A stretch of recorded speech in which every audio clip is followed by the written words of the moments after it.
তো হ্যালো আমার প্রিয় বন্ধুরা, তো অনু ব্লগে তো তোমাদের সবাইকে স্বাগত। তো আরেকটা নতুন ভিডিও নিয়ে চলে এসেছি, মিনি ব্লগ। তো দেখো এই যে ওখানে মাছ আর টমেটো দিয়ে পেঁয়াজ দিয়ে ভাজা করেছি, আর ওখানে বেগুন আলুর তরকারি। আর বাইরের ওয়েদারটা দেখো, বাইরে কিন্তু মেঘ করেছে, বৃষ্টি পড়ছিল, এদিকে তোমাদের দাদাভাই খেয়ে নিচ্ছে।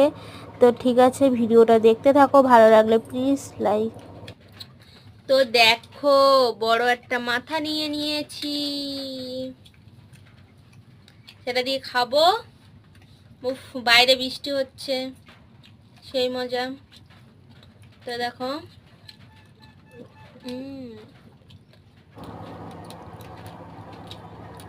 তো প্লিজ ভিডিওটা ভালো লাগলে প্লিজ লাইক শেয়ার করে দেবে, আর আমার চ্যানেলটি সাবস্ক্রাইব করে দেবে। তো সবাইকে এখন টাটা।